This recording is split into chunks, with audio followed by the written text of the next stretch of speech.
Guys, what's good? It's Richard here, and welcome back to the podcast. Hope you're having a great day, whatever it is you're doing, whether you're working, you're listening to this on the weekend, you're chilling out. I would like to think that the people I'm attracting here are the hustlers of the world, the people that work really hard. And if you're watching this on video, I've got an interesting fact for you.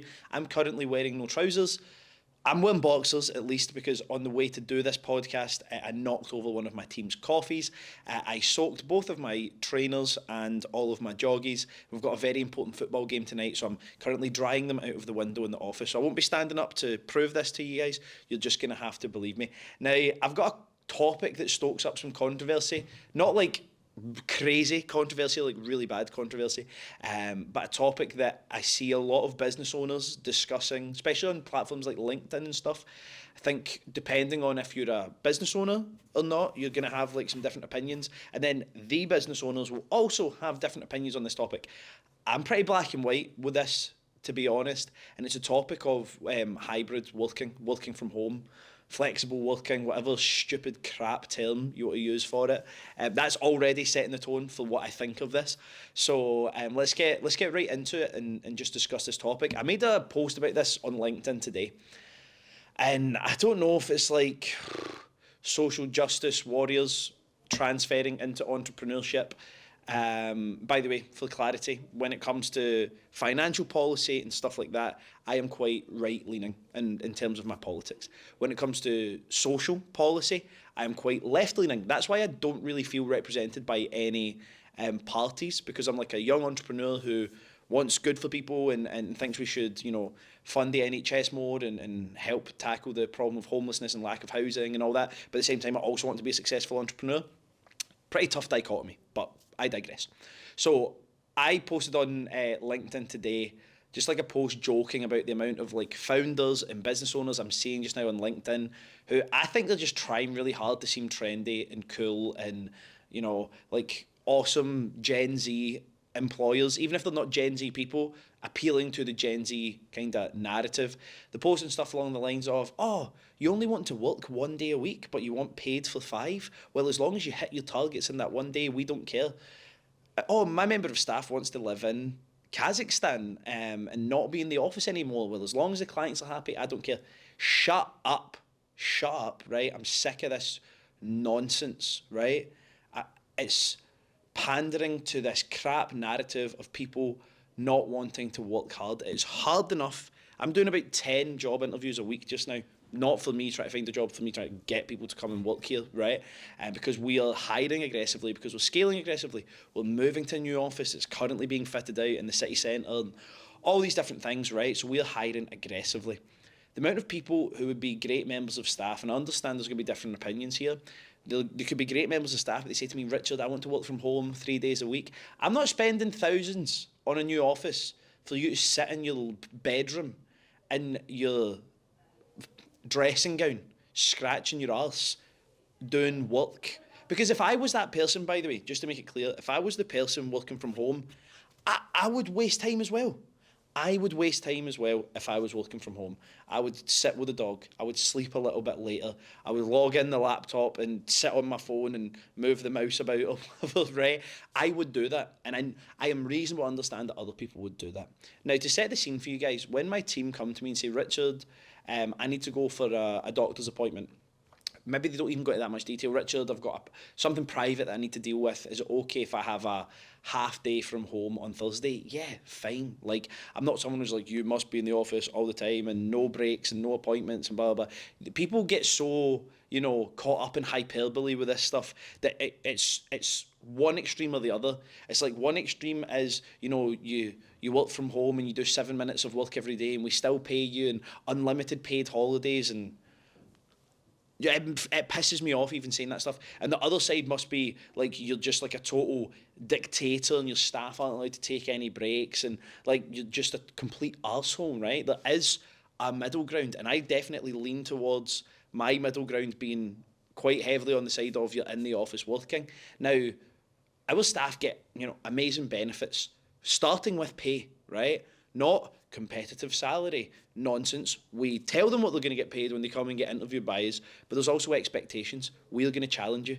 You're going to be expected to work hard. We're going to try and make you a better version of yourself. That's not just by, having health and wellness programs that we have in here and stuff like that, but by making you work hard and take on a high workload to show you that you're capable of more.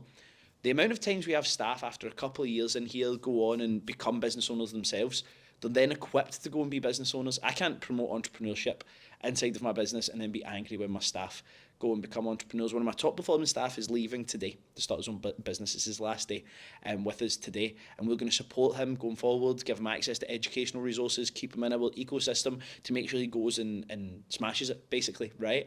So I can't promote entrepreneurship and then expect people to stay here forever.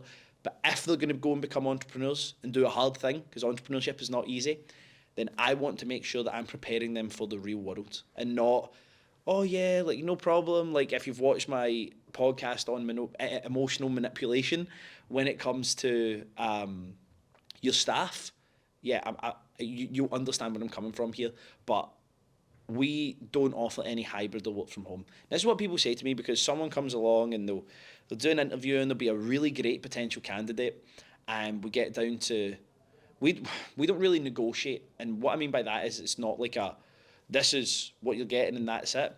We make a job offer.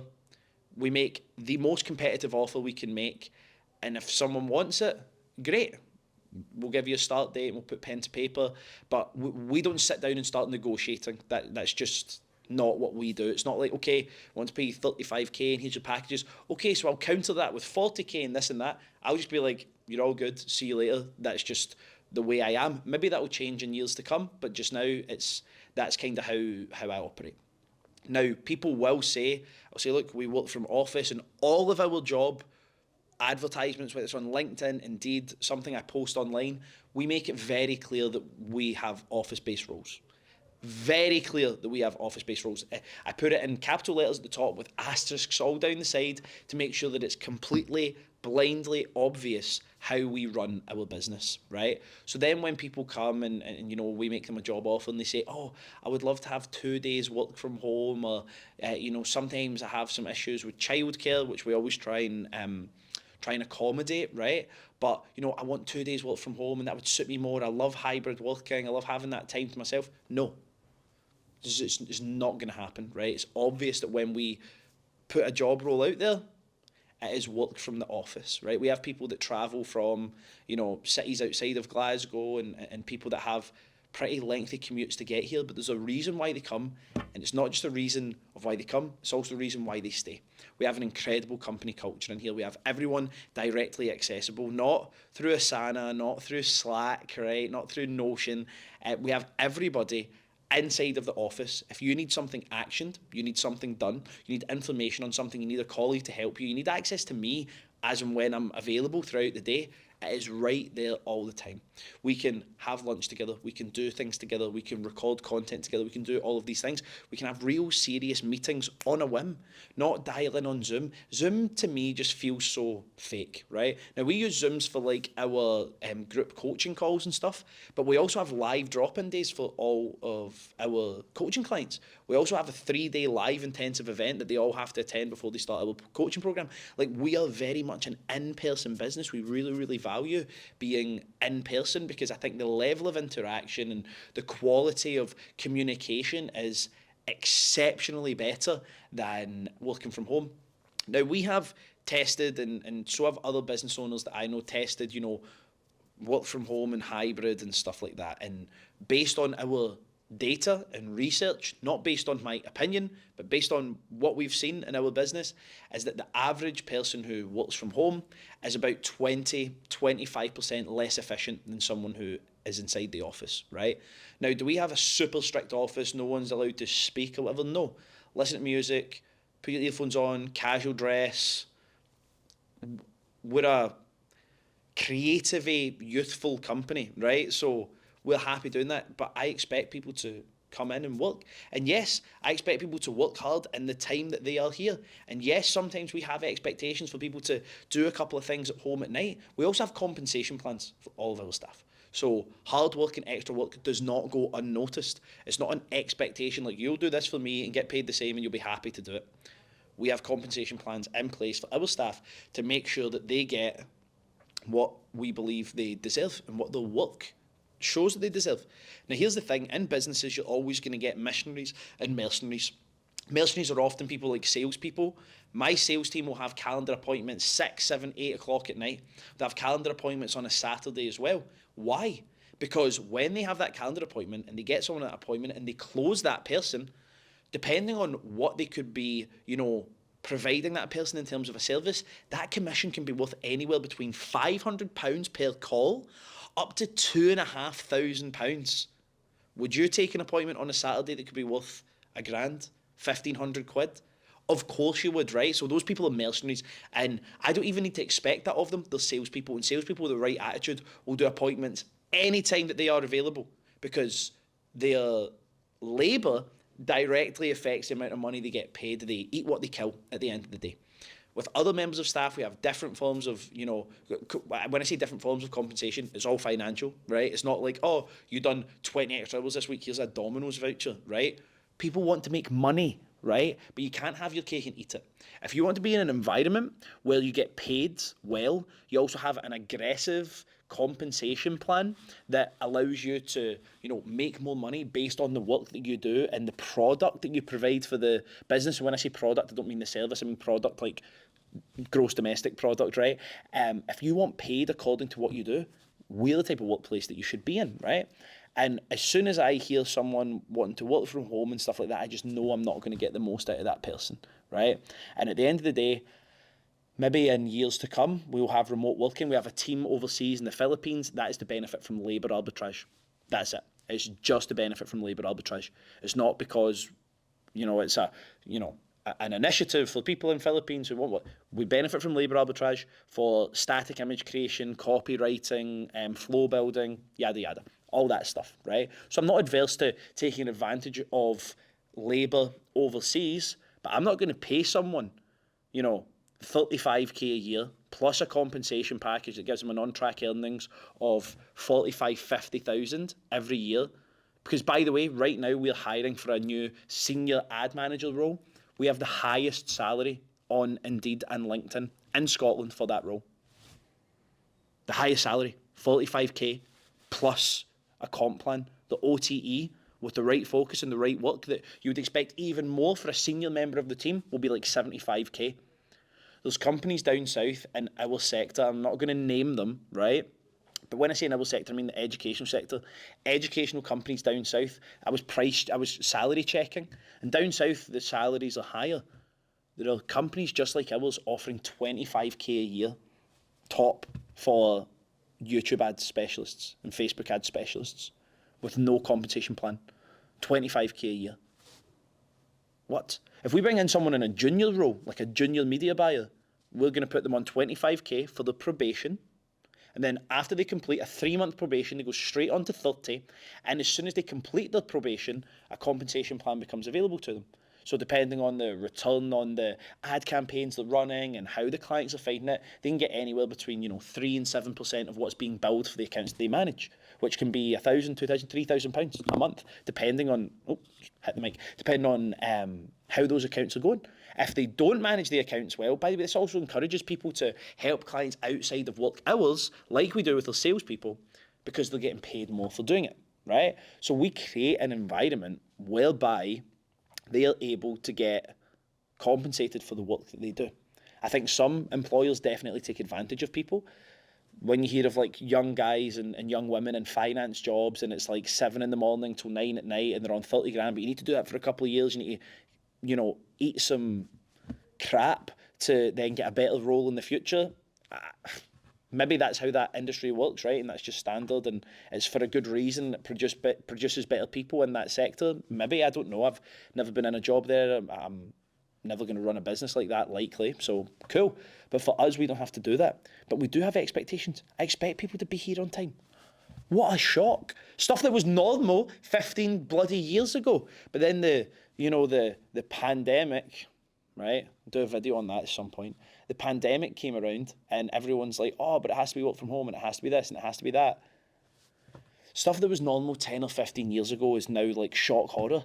You don't provide remote working. You don't provide flexible working. I hate that sentence. Flexible work. There's nothing flexible about your work. You're working. What's flexible about it? You have a job. Oh yeah, but want to be happy and, clap my hands and hands in the air. Woo, love coming to my work, right? You're going to love it sometimes, and other times you're not going to love it. I'm a realist. I'm going to tell you the reality.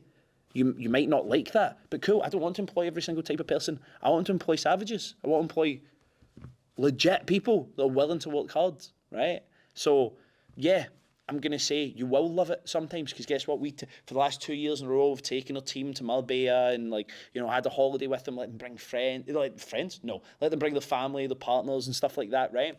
We do amazing stuff for our staff, big Christmas nights out, compensate them well. So yeah, if you want some 20k a year shite job that you get to sit on your backside in the house and work from home and click away like some idiot, cool, go and work for someone else, some espadrille wearing, flat white drinking, bowl cut idiot. Fine, go and do that. Watch how long the business lasts. If you want to be involved in something that's actually growing aggressively, you be part of an incredible team and be compensated for doing it. Then great, you want to come to a business like Growth Getters, or there's other businesses out there, but they're a dying breed now. Turn up on time. Wow. Don't leave early. Wow.